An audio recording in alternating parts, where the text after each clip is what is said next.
बिस्मिल्लाहिर्रहमानिर्रहीम structure of brain study करने लगे हैं। ये ब्रेन की स्ट्रक्चर थोड़ा कम्प्लेक्स टॉपिक है। ये इतना कम्प्लेक्स टॉपिक है ना कि हम पूरी सेकंड ईयर एमबीबीएस में इसे समझते रहे हैं और पूरी सेकंड ईयर एमबीबीएस के एंड तक बच्चों को ये समझ में बड़ी मुश्किल से आया है। पूरी बुक इस पे न्यूरो एनाटॉमी की लिखी हुई है, वो हम पूरी सेकंड ईयर में पढ़ते हैं, लेकिन फिर भी बच्चों को कंसेप्ट क्लियर नहीं होते। लेकिन आपने कोशिश करनी है इसको समझने की। ब्रेन के आपको पता है 3 मेन पार्ट हैं, कौन-कौन से? फोर ब्रेन, और दूसरा मिड ब्रेन, और तीसरा हाइंड ब्रेन। 3 मेन पार्ट हैं, फोर ब्रेन, मिड ब्रेन और हाइंड ब्रेन। लेकिन फोर ब्रेन को हम कहते हैं प्रोजनसेफलन, याद रखना है इसका। मिड ब्रेन को एम से मिड, एम से मीजन, मीजनसेफलन, और एच हाइंड ब्रेन को हम कहते हैं रोम्बनसेफलन। ये अपने नाम याद रखने हैं, ठीक है। प्रोजनसेफलन, मीजनसेफलन एंड रोम्बनसेफलन। उसके बाद जो फोर ब्रेन है, इसके आगे 4 पार्ट्स हैं। इसके मेन 4 पार्ट्स हैं फोर ब्रेन के। एक इसका लिम्बिक सिस्टम है, एक इसका सेरिबरम है, और एक इसका डायनसेफलन है, और तीसरा इसका बेसल गैंग्लिया है, चौथा, ठीक है। अब इनमें से ना एक-एक मैं आपको बताता हूँ। जो इसका सेरिबरम है, वो आपको पता है लार्जेस्ट पार्ट ऑफ ब्रेन है, ठीक है, सेरिबरम। उसके बाद आता है लिम्बिक सिस्टम। ये आपने एफएससी के अंदर पढ़ा था कि लिम्बिक सिस्टम जो है इसके अंदर 3 कंपोनेंट है। एक अमिगडाला है, ठीक है, एक हिप्पोकैम्पस है, एक हाइपोथैलेमस है। उसके बाद आपको पता है अमिगडाला जो है ना, ये इमोशनल कंपोनेंट को ना कंट्रोल कर रहा होता है। जब हम रोते हैं, हंसते हैं, बहुत ज़्यादा खुशी फील करते हैं, या एक माँ का एक बच्चे से प्यार, जज्बात, जितने भी इमोशनल कंपोनेंट है ना, उनको अमिगडाला कंट्रोल करता है। हिप्पोकैम्पस क्या है? ये हमारी आर्जी टेम्परेरी जो मेमोरी है, उस मेमोरी की फॉर्मेशन में हिप्पोकैम्पस का किरदार है। हाइपोथैलेमस क्या है? आपको पता है हिप्पोथैलेमस के साथ एक पिट्यूटरी ग्लैंड होता है, जिसको ये हिप्पोथैलेमस कंट्रोल कर रहा होता है। उसके बाद आते हैं बेसल गैंग्लिया। बेसल गैंग्लिया ये दरअसल ब्रेन की ना बेस है। बेस का मतलब कि ये ब्रेन का मेन कंपोनेंट यही है। इसके अंदर ना आपको 5 स्ट्रक्चर मिलते हैं। एक कॉर्डेट न्यूक्लियस मिलता है, एक पोटामिन न्यूक्लियस मिलता है, एक ग्लोबस प्लैटस मिलता है, एक सबथैलेमिक न्यूक्लियस मिलता है, एक सब्सटेंशिया निग्रा मिलता है। अब इसके अंदर 3 न्यूक्लियस मिलते हैं, caudate nucleus, putamen nucleus and subthalamic nucleus. अगर मैं अब बात करूँ, कार्डिएट न्यूक्लियस जो है ना, उसके पोटामिन न्यूक्लियस और ग्लोबस प्लैटस, पोटामिन न्यूक्लियस एंड ग्लोबस प्लैटस को हम लेंटिफॉर्म न्यूक्लियस भी बोलते हैं, ठीक है। ये पोटामिन न्यूक्लियस और ग्लोबस प्लैटस का एक कंबाइन नाम है लेंटिफॉर्म न्यूक्लियस। ये भी आपने याद रखना है। ये बहुत ही मुश्किल टर्म है, लेकिन ये आपको समझ में आ जाएगी जब हम आगे जाकर स्टडी करेंगे मज़ीद। उसके बाद आ जाएँ डायनसेफलन पे। सेरिब्रम हो गया, लिम्बिक सिस्टम हो गया, बेसल गैंग्लिया हो गया। अब डायनसेफलन क्या है? डायनसेफलन जो है इसी प्रोजनसेफलन का एक पार्ट है। इसके ना 4 थैलेमिक पार्ट हैं।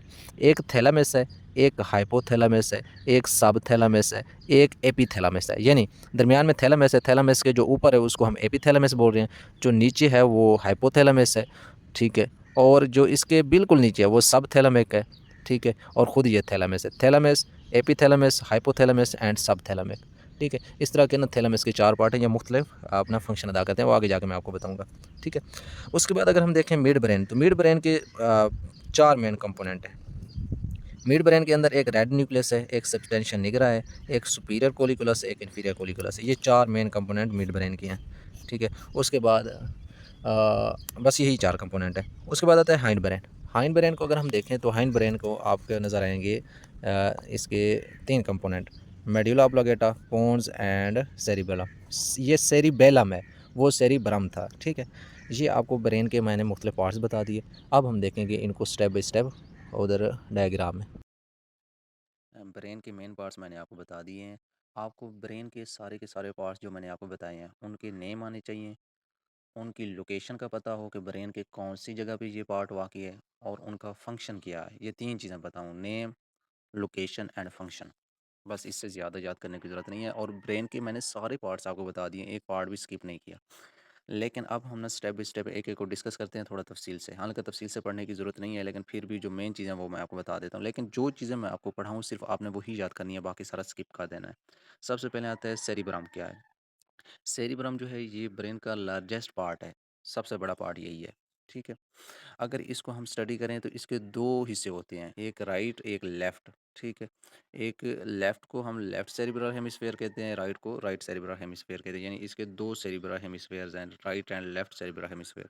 और दोनों यानी लेफ़्ट साइड वाला सेरिब्रल हेमिस्फीयर और राइट साइड वाला सेरिब्रल हेमिस्फीयर, ये दोनों आपस में कनेक्ट होते हैं। किसके ज़रिए? कॉर्पस कोलोसम के ज़रिए कनेक्ट होते हैं, ठीक है। बस ये पॉइंट याद रखने हैं। उसके बाद अगर हम आगे चलें, यही मैं चीज़ें आपको दिखा दूँ ब्रेन में। ये देखो, ये ब्रेन है, इसका ये वाला जो पार्ट है ना, ये ऐसे समझें, ये एक सेरिब्रल हेमिस्फेयर आपको नज़र आ रहा है, इसको मैं कह देता हूँ कि ये राइट सेरिब्रल हेमिस्फेयर है। लेफ्ट सेरिब्रल हेमिस्फेयर इस साइड पे होना चाहिए था, और ये दोनों के दोनों सेरिब्रल हेमिस्फेयर कनेक्ट होंगे कार्पस कोलोसम के ज़रिए। इधर कार्पस कोलोसम बिल्कुल नहीं दिखाया गया। ठीक है, अब हम चलते हैं आगे की तरफ।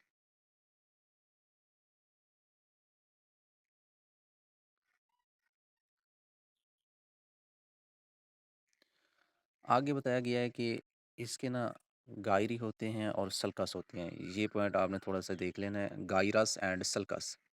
ठीक है, गायरस होता है जो फोल्ड, ठीक है, सल्कस होता है गढ़ा। ठीक है, मसलन मैं अगर आपको ब्रेन में दिखाऊं, तो ये सल्कस और गायरस मैं आपको भी दिखा देता हूँ। ठीक है, ये दरमियान में जो आपको नज़र आ रहा है कट, ये जो नज़र आ रहा है ये कट, ये सल्कस है। ये जो नज़र आ रहा है ये भी सल्कस है। गायरस क्या है? गायरस ये है कि जो आपको उभरे हुए जगह नज़र आएंगी, ये उभरी हुई जगह नज़र आ रही है, ये गायरस है, ये भी गायरस है, ये भी दरमियान वाला गायरस है। यानी जो अंदर की तरफ गड़ा है वो सल्कस है, जो बाहर की तरफ उभरी हुई जगह है उसे गायरी बोलते हैं। ठीक है, गायरस बोलते हैं। ये गायरस और सल्कस का कंसेप्ट हो गया। आगे जाके मैं आपको सल्कस और गायरस मज़ीद भी बताता हूँ। पहले ना आपको ये पता होना चाहिए कि हमारे ब्रेन के अंदर, ब्रेन के सेरिब्रम के अंदर 3 बड़े लोब्स हैं, सॉरी 4 बड़े लोब्स हैं। ठीक है, 4 लोब्स कौन-कौन से हैं? ये मैं आपको दिखाता हूँ। सेरिब्रम के 4 लोब्स हैं। ये है सेरिब्रम का सीधा पार्ट, ठीक है? इसको अगर रखें, तो इसके 4 लोब्स किस तरह हैं? एक सबसे पहले आपको लोब नज़र आ रहा है, ये फ्रंट साइड पे। ये फ्रंट साइड है, ये हमारी बैक साइड है। तो फ्रंट साइड पे आपको जो लोब नज़र आ रहा है, ये फ्रंटल लोब है, ठीक है? इसको फ्रंटल लोब बोलते हैं। और इस फ्रंटल लोब का जो लोकेशन है, ये यहाँ तक आता है। ठीक है, और इससे पीछे ये वाला जो लोब नज़र आ रहा है, ये पैराइटल लोब है। पी से पैराइटल लोब। उसके बाद जो पीछे नज़र आ रहा है, ये ओसिपिटल लोब है, सबसे बैक वाला। ठीक है, ओसिपिटल लोब। उसके बाद ये वाला जो लोब साइड पे नज़र आ रहा है, ये लोब है टेम्पोरल लोब। 4 लोब हैं, एक हेमिस्फीयर के ये 4 लोब मैंने आपको दिखा दिए हैं। ठीक है, इस साइड पे एक और हेमिस्फीयर होगा, सेरेब्रल हेमिस्फीयर, उसके भी 4 लोब होंगे। ठीक है, ये 4 लोब ये इधर दिखाए हुए हैं। ये चारों लोब आपने याद करने हैं। हाँ, ये 4 लोब ना एक दूसरे से सेपरेट होते हैं। किस बेस पे? सल्कस की बेस पे, गढ़ों की बेस पे। उन सल्कस के मैं आपको नाम दिखा देता हूँ। ये है सल्कस, 1 मिनट। ये आपको सल्कस नज़र आ रहा है, ये दरमियान में सल्कस जो है, इसको हम बोलते हैं सेंट्रल सल्कस। ठीक है, क्योंकि ये ब्रेन के सेंटर में आता है। ठीक है, इसको हम बोलते हैं लेटरल सर्कस। ये गड्ढा जो नज़र आ रहा है, ये गड्ढा, ठीक है, ये लेटरल सर्कस है। ठीक है, एक गड्ढा होता है इधर जो आपको नज़र नहीं आ रहा, इसको हम पैराइटो टेम्पोरल सर्कस बोलते हैं। ठीक है, अब सेंट्रल जो सर्कस है ये वाला, ये आपके फ्रंटल और पैराइटल लोब को सेपरेट करता है। ठीक है, और जो लेटरल सर्कस है, ये आपके फ्रंटल, पैराइटल और टेम्पोरल लोब को सेपरेट करता है। और ये पैरेटो ओसिपिटल सर्कस जो है, ये आपकी पैराइटल और ओसिपिटल जो आपका लोब है उसको सेपरेट करता है। ये 3 सर्कस के आपको नाम आने चाहिए, 4 लोब्स के नाम आने चाहिए। ठीक है, उसके बाद चलते हैं आगे। सर्कस और लोब्स के आपको नाम याद हो गए, लोब्स और सर्कस के नाम। ठीक है, अब सर्कस और गायरस में फ़र्क क्या है, ये याद हो गया। उसके बाद ये सारा छोड़ दें। ठीक है, उसके बाद हम चलते हैं, ये भी छोड़ दें। बेसल गैंग्लिया मैंने आपको बताया था। ठीक है, बेसल गैंग्लिया मज़ीद आगे जाके बताऊंगा, सिर्फ आपने ये याद रख लेना है कि बेसल गैंग्लिया के फंक्शन क्या हैं। ये वाली चीज़, अगर बेसल गैंग्लिया काम नहीं करेगा तो ये वाली चीज़ें वाक़ई हो जाएंगी, jerky, clumsy and uncoordinated movement. बाकी बेसल गैंग्लिया आगे जाके बताऊंगा। फ़िलहाल के लिए हम जो करने लगे हैं वो ये है कि जो आपका सेरिब्राम है उसके मुख्तलिफ पार्ट्स होते हैं जो मुख्तलिफ फंक्शन अदा कर रहे होते हैं। उन मुख्तलिफ पार्ट्स को ना अगर मैं यहाँ डायग्राम में दिखाऊँ तो ये आपको नज़र आ रहे हैं। ठीक है, लेकिन मैं आपको इधर दिखा देता हूँ। ये मुख्तलिफ पार्ट्स ना हम जब डिवाइड करते हैं वो इस तरह डिवाइड करते हैं। सबसे पहले हम सेंटर को डिवाइड करते हैं। ठीक है, ये मेरे पास क्या है, सेंट्रल सल्कस। इस सेंट्रल सल्कस जो पीछे वाला एरिया है वो सेंसरी एरिया है। इससे जो आगे वाला एरिया है ये मोटर एरिया है। सेंसरी एरिया का मतलब है कि पूरे बॉडी से सेंसरी सेंसेशन इसके पास आएंगी। और पूरे बॉडी को मोटर एरिया क्या मतलब है कि पूरे बॉडी से मोटर एरिया, पूरे बॉडी की तरफ मोटर जो न्यूरॉन है वो इसकी तरफ से जाएंगी। ठीक है, ये मैं कह सकता हूँ कि जहाँ अगर हमारा कोई हाथ है तो हाथ अगर जल गया है तो ये जलने का पैगाम जो है हमारे ब्रेन के बैक साइड पे आएगा, और हमारा ब्रेन का जो फ्रंट वाली साइड है वो डिसाइड करके कोई ना कोई पैगाम भेजेगी कि हाथ को पीछे खींचना है। तो मैं कह सकता हूँ कि ये जो सेंट्रल सल्कस है ये डिवाइड करता है इस मोटर एरिया को, फ्रंट वाले एरिया को इस सेंसरी एरिया से। अगर मैं मोटर एरिया की बात करूं तो मोटर एरिया को हम मज़ीद कई हिस्सों में डिवाइड करते हैं। ये पहला जो है ये प्री मोटर एरिया है। ठीक है, इससे आगे होता है प्राइमरी मोटर एरिया। ठीक है, और अगर हम पीछे बात करें तो ये आपको सोमैटोसेंसरी एरिया नज़र आ रहा है। ठीक है, बाकी देखने का पैगाम कहाँ आता है, सुनने का पैगाम कहाँ आता है, बोलने का पैगाम कहाँ आता है। ठीक है, बोलने का दो है, दो दो जगह हैं। ब्रोंकास एरिया, ठीक है, ब्रोंकास एरिया किधर होता है, ठीक है, और एक और भी एरिया है वो भी वर्निक्स एरिया, वो मेरे ख्याल से इस जगह पे होता है। फिर विजुअल एरिया, देखने वाला एरिया, वो इधर होता है। ठीक है, मुख्तलिफ जगहों पे मुख्तलिफ पैगामात आते हैं। मसलन जो आँख से पैगाम आएगा वो इस जगह आएगा और इसको विजुअल एरिया बोल रहे हैं। जो बोलने वाला पैगाम है वो इधर आएगा, इसको वर्निक्स एरिया। ठीक है, मुख्तलिफ एरियाज़ के नाम दिए गए हैं। ठीक है, यहाँ पे पैगाम वसूल होता है और यहाँ से पैगाम जब वसूल हो जाता है तो फिर ये जो मोटर एरिया है ये पैगाम आगे की तरफ भेजता है फैसला करके। ठीक है, ये सारे के सारे मैं आपको एरियाज़ दिखाता हूँ इस डायग्राम से। ये देखो, इन एरियाज़ का आपको पता होना चाहिए कि ये फ्रंट वाले लोब में है, बैक वाले लोब में है, पैराइटल लोब में है, टेम्पोरल लोब में है। एक तो इनकी लोकेशन पता होनी चाहिए, दूसरे नंबर पे इनका फंक्शन पता होना चाहिए। मसलन मैं आपको दिखाता हूँ कि ये है दरमियान वाला सेंट्रल सल्कस। 1 मिनट, ये वाला जो है ये सेंट्रल सल्कस है। इस सेंट्रल सल्कस से आगे, ठीक है, थोड़ा आपको ये सेंट्रल सर्कस है, इस सेंट्रल सर्कस से आगे वाला प्राइमरी मोटर एरिया है। फिर इस प्राइमरी मोटर एरिया से आगे प्री मोटर एरिया है। आप primary motor area, pre motor area, 2 motor area आपने देख लिया। इससे बैक वाला सोमैटोसेंसरी एरिया है।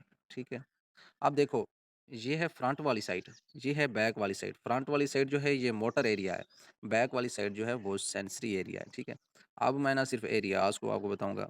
ठीक है, आपको पता होना चाहिए प्राइमरी मोटर एरिया क्या है, प्री मोटर एरिया क्या है, सोमैटोसेंसरी एरिया क्या है। ठीक है, इस सोमैटोसेंसरी एरिया से बैक साइड पे यहाँ पे जो एरिया है इसको वर्निक्स एरिया बोलते हैं। ठीक है, वर्निक्स। और दूसरा यहाँ पे जो एरिया है ये ब्रोंकास एरिया है। ठीक है, और मज़े की बात ये है कि ये वर्निक्स एरिया भी सुनने के लिए है, ब्रोंकास एरिया भी सुनने बोलने के लिए है। ठीक है, ये स्पीच के लिए सिग्नल वसूल करता है और ये बोलने के लिए सिग्नल देता है। ठीक है, दोनों बोलने के लिए, वर्निक्स एरिया भी, ब्रोंकास एरिया भी। लेकिन आपको पता होना चाहिए वर्निक्स एरिया कौन से लोब में है और ब्रोंकास एरिया कौन से लोब में है। ठीक है, उसके बाद अब आपके पास कितने एरियाज़ हो गए? Wernicke's area, Broca's area. ठीक है, अब आपके पास एडिटरी एरिया, टेस्ट एरिया, ठीक है, विजुअल एरिया, ये बच गए। ठीक है, ये एडिटरी और विजुअल एरिया का भी ज़्यादा ज़रूरत नहीं है, सिर्फ विजुअल एरिया। ठीक है, ये आपको सारे एरियाज़ के नाम आने चाहिए। ठीक है, pre motor area, primary motor area, somatosensory area, Wernicke's area, Broca's area और विजुअल एरिया। बस ये तकरीबन आपके पास 6 एरियाज़ हैं। इनकी लोकेशन का पता हो कि ये कौन से लोब में है और इनका फंक्शन क्या है। आपको लोब का तो वैसे ही पता चल जाना है क्योंकि ये आपका फ्रंट है और ये आपका बैक है, बैक साइड ये बैक है। ठीक है, तो ये फ्रंट है तो इसका फ्रंट पे जितने भी हैं वो सारे के सारे फ्रंटल लोब में आ जाते हैं। ये सारा का सारा फ्रंटल लोब है। ठीक है, ये बैक है तो ये ऑसिपिटल लोब है। विजुअल एरिया जो है ऑसिपिटल लोब में आ जाता है। और ये दरमियान वाला जो एरिया है ये कौन सा लोब है? ये पैराइटल लोब है। और ये साइड वाला कौन सा है? ये टेम्पोरल लोब है। लोब तो मैंने आपको ऑलरेडी बता दिए हैं। ठीक है, अब इन एरियाज़ के फंक्शन आपको आने चाहिए। ठीक है, लोकेशन मैंने आपको बता दी है। ठीक है, ये सारा छोड़ दें। हाँ, ये अभी सारे छोड़ दें, मैं आपको बताता हूँ जो करना है। ये भी छोड़ दें। ठीक है, उसके बाद हाँ, ये यहाँ से शुरू होती है आपकी game. Motor area, motor area में आ जाता है सबसे पहले ब्रोंकास एरिया। ब्रोंकास एरिया कौन सा है? मैंने अभी आपको दिखाया है ब्रोंकास एरिया। कहाँ पे होता है? ये देखो, ये ब्रोंकास एरिया है जो आपके फ्रंटल लोब में है। ये ब्रोंकास एरिया क्या करता है? यही इधर बताया हुआ है। ठीक है, ब्रोंकास एरिया जो है ये आपके बोलने में मदद करता है। ठीक है, मैं मज़ीद इधर दिखा देता हूँ। ये ब्रोंकास एरिया है इस ब्रोंकास एरिया का काम क्या है? ये आपके जो जो आपकी बोलने के अंदर मसल इन्वॉल्व हैं, ये उन मसल की मूवमेंट कराता है ताकि मसल मूवमेंट हो और आप बोल सकें। आपके बोलने के अंदर जो भी मसल इन्वॉल्व होगा, ये उसकी मूवमेंट में मदद देता है, ये वाला एरिया, ठीक है? बस इतना याद रखना है। उसके बाद आ जाते हैं सेंसरी एरियाज़। एक सोमैटो सेंसरी एरिया है, ठीक है? इसके फंक्शन आपको पता होने चाहिए कि ये कौन-कौन से बॉडी के पार्ट से सेंसरी सेंसेशन लाता है। उसके बाद छोटे-मोटे एरियाज़ से मैंने कहा विजुअल एरिया आपने लाज़मी याद रखना है, ठीक है? लेकिन बाकी auditory area, olfactory area and taste area याद करने की इतनी ज़रूरत नहीं है। वैसे इतना पता हो ऑडिटरी एरिया जो है ये सुनने में वाले पैगाम वसूल करता है। ओल्फैक्टरी एरिया जो है ये स्मेल के रिलेटेड है, ये स्मेल के जो एपिथेलियम है उससे सिग्नल वसूल करता है। टेस्ट एरिया जो है वो टेस्ट वाले पैगाम वसूल करता है, ठीक है? अच्छा उसके बाद 2 मेन एरियाज़ थे, एक थे प्री मोटर एरिया और प्री प्री फ्रंटल एरिया को दफ़ा करो। प्री मोटर एरिया और प्राइमरी मोटर एरिया थे। बहरहाल प्री मोटर एरिया के आपको फंक्शन आने चाहिए कि ये कौन-सी चीज़ों से पैगाम दे रहा है। मोटर एरिया हमेशा पैगाम देता है, सेंसरी एरिया वसूल करता है, ठीक है? उसके बाद वर्निक्स एरिया का आना चाहिए फंक्शन कि ये क्या करता है, ठीक है? बाकी छोड़ दो। उसके बाद ये सारा छोड़ दो। बस इतने तक आपको पता होना चाहिए कि मैंने जो आपको 6 एरियाज़ बताए हैं, उनका नाम और उनका फ़ंक्शन। कौन से 6 एरियाज़ बताए हैं फिर मैं बता देता हूँ। प्राइमरी मोटर एरिया कहाँ है, इसका फ़ंक्शन, प्री मोटर एरिया कहाँ है, इसका फ़ंक्शन, सोमैटोसेंसरी एरिया कहाँ है, इसका फ़ंक्शन, वर्निक्स एरिया कहाँ है, इसका फ़ंक्शन एंड ब्रोंकास एरिया कहाँ है, इसका फ़ंक्शन और विजुअल एरिया कहाँ है, इसका फ़ंक्शन। बस ये आपने करनी है सिर्फ़ और सिर्फ़ कहाँ, सेरिब्रम के अंदर। सेरिब्रम से आगे डायनसेफलान है, वो मैं आपको बाद में पढ़ाऊँगा अगले स्टेप में।